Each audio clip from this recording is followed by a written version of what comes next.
Šratinuko pasakėlės.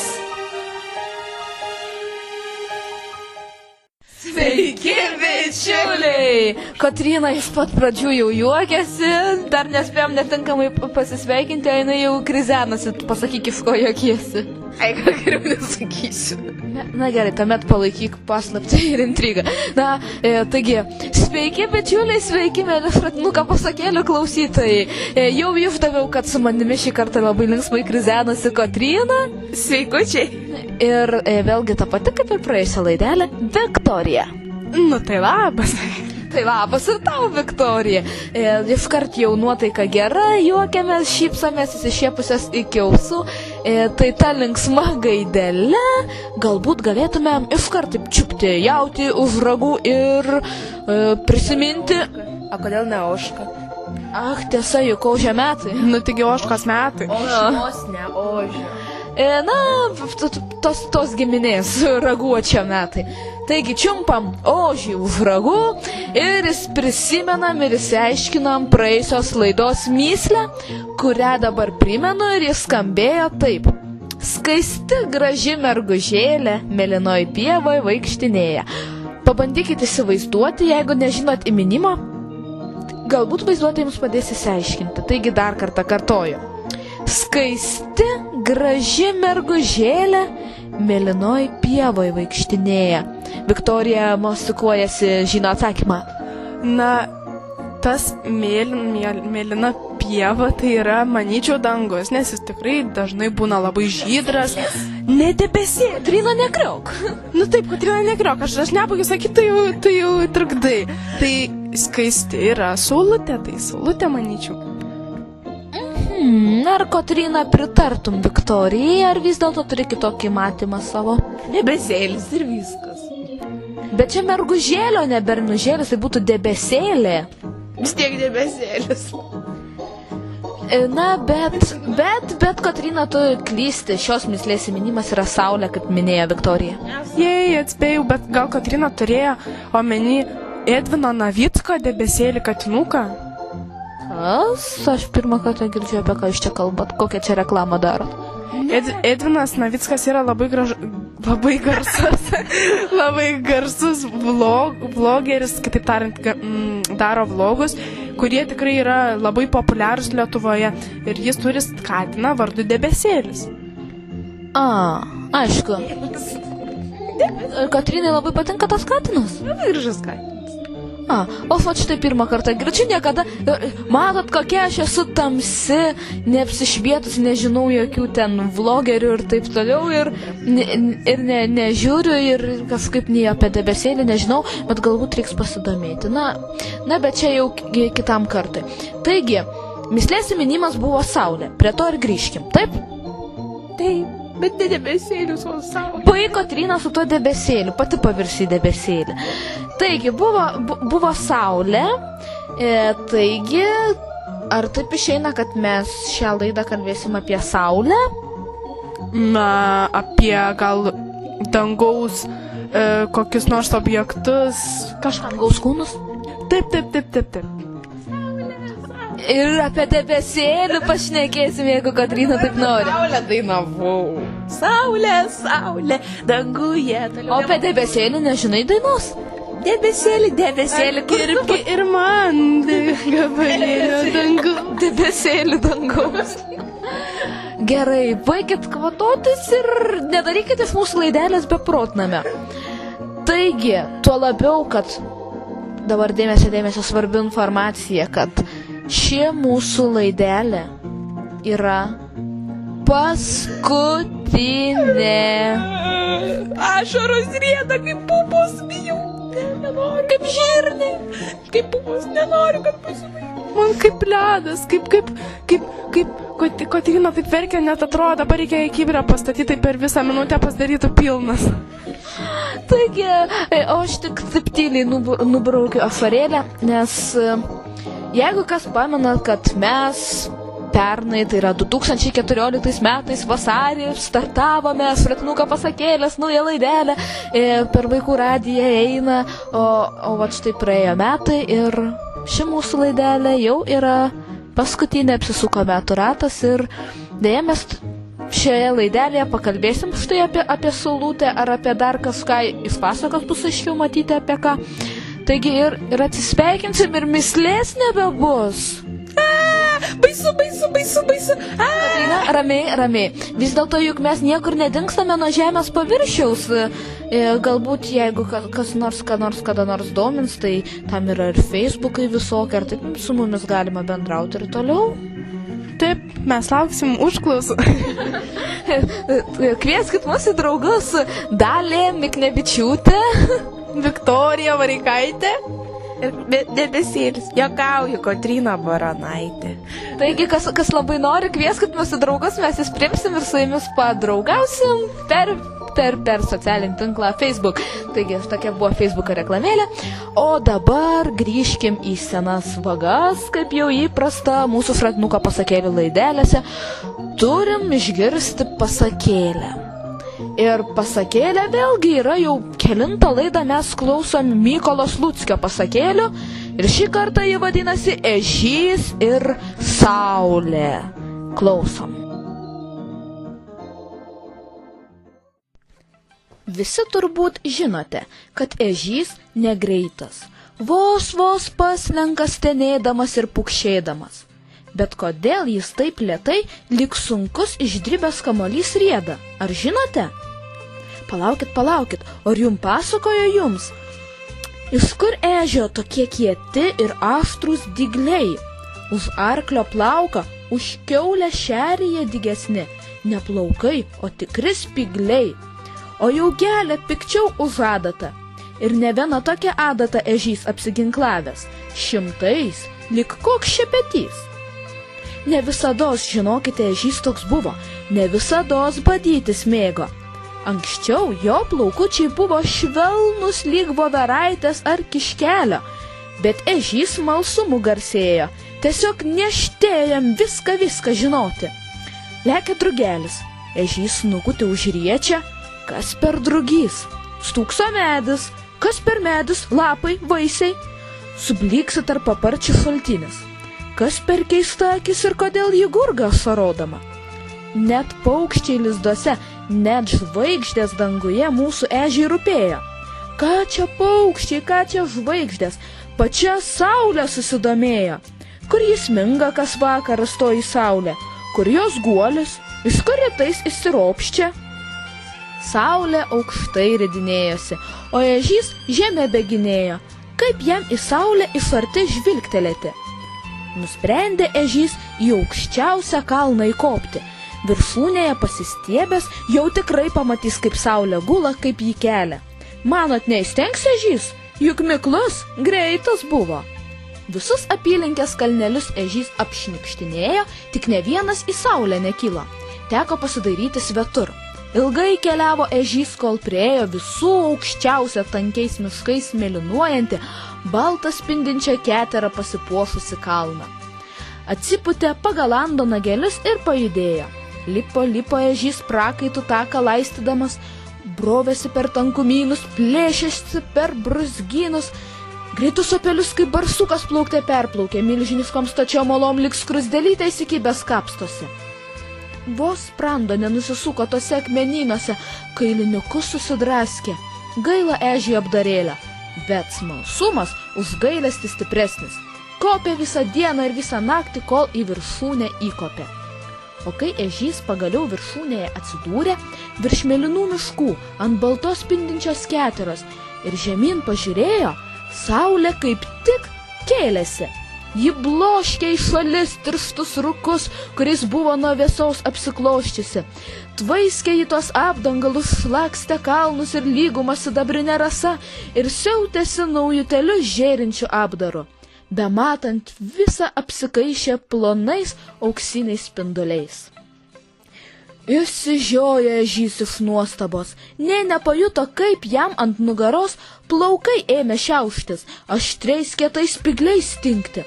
Mat saulė drovėjosi savo nuogumo ir baudė visus, kas ją į apdarą lendančią regėdavo.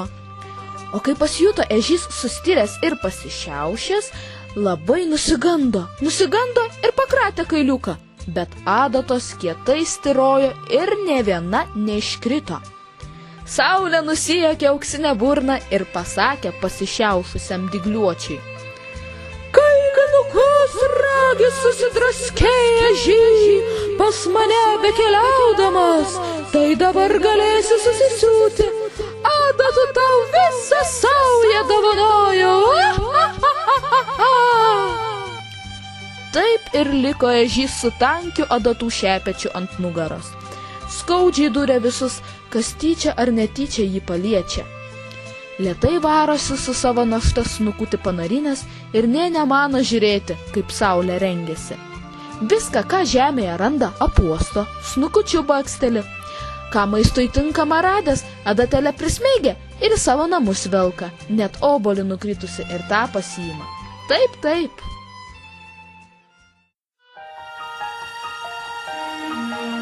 Šratinuko pasakėlės. Ir iš karto užduodu klausimą Viktorijai ar Kotrynai. Dabar reikia apsispręsti. Tarkim, Viktorijai.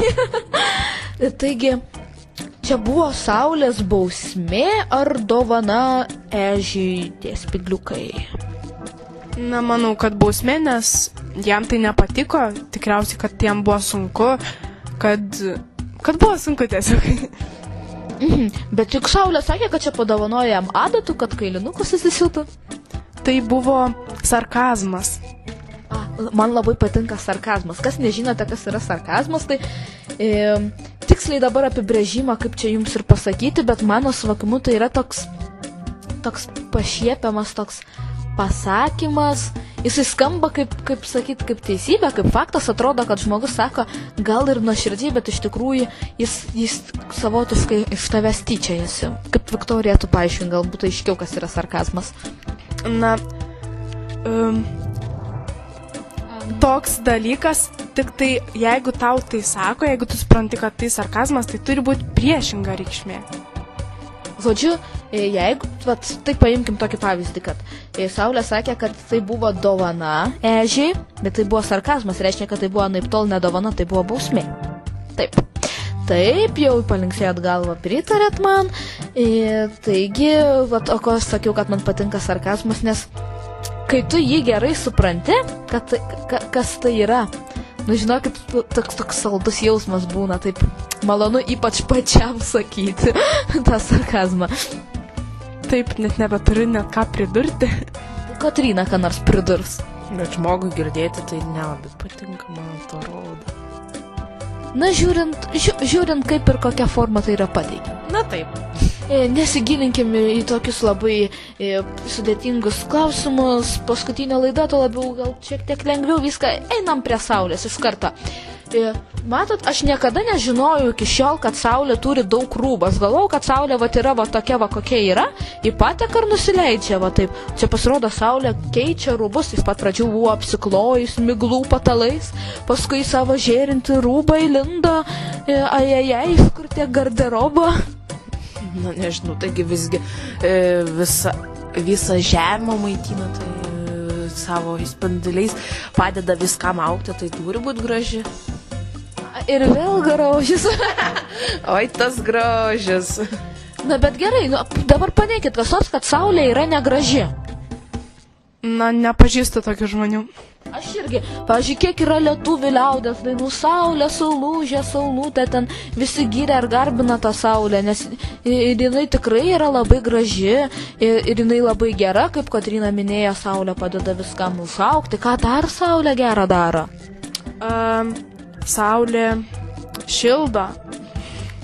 Ir kas žinote, tai labai malonu būna, ypač pavasarį, ypatingai, bent jau man tai jaučiama, tai yra pavasarį, kai šiaip oras yra toks jau apyšiltis, vėlgi saulės dėka, bet išlenda saulutės spindulys pro debesėlio kraštą ir taip pašilda ir taip malonu. Pavyzdžiui, vasarą to malonumo tokio nesijaučia, nes visada yra šilta.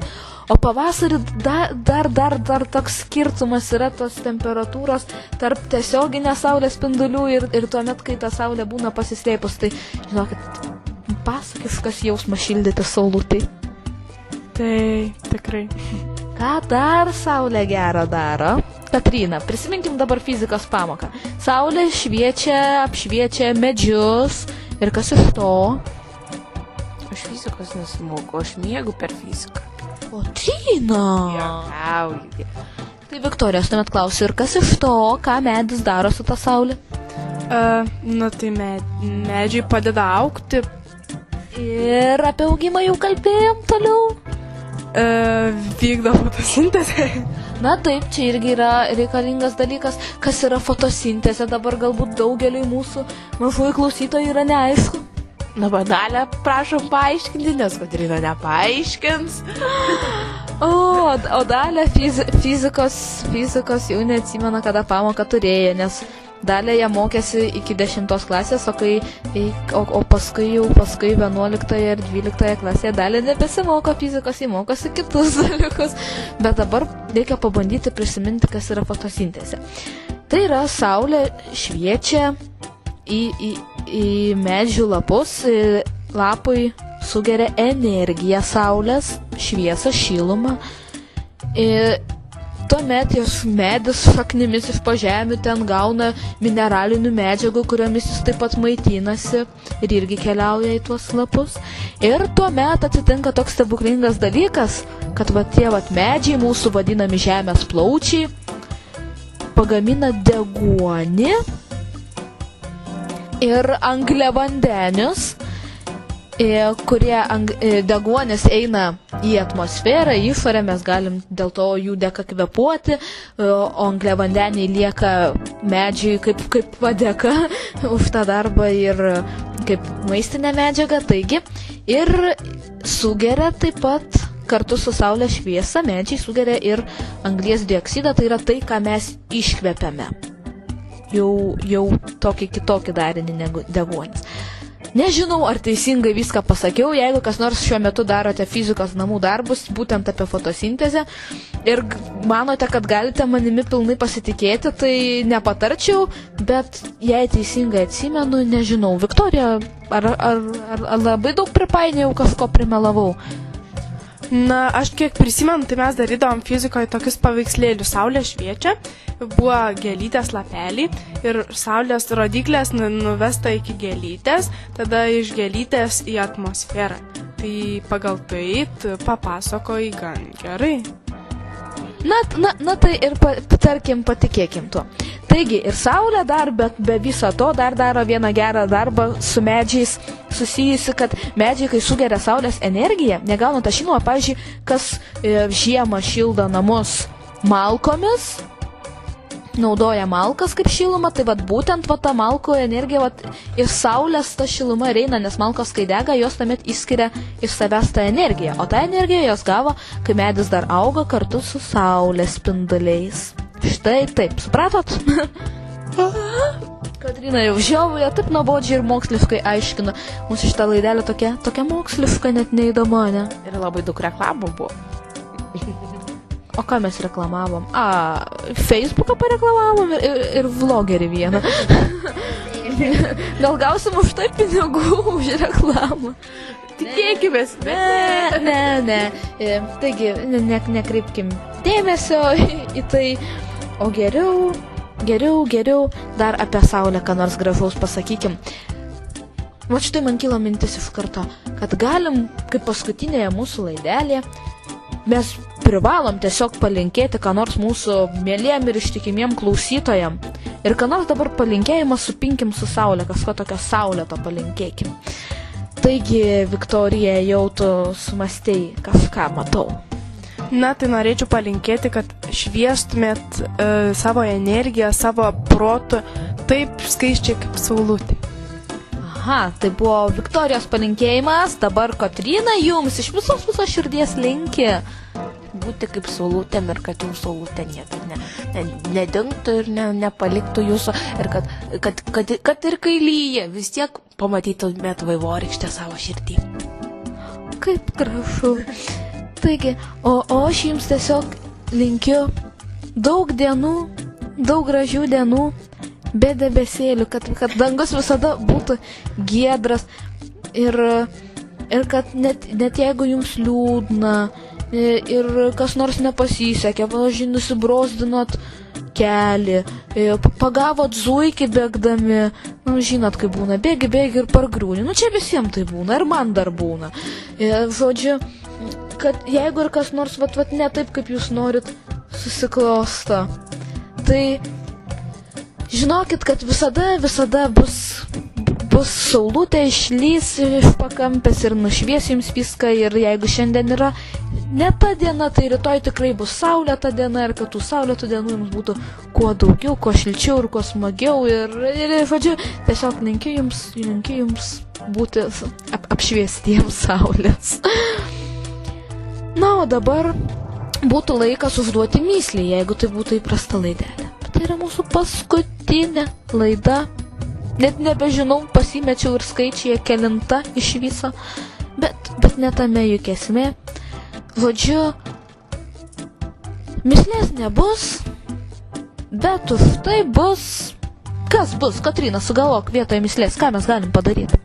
Padainuot! Ne, Katrina nemoka dainuoti. Bet laidos pradžioje dainavai.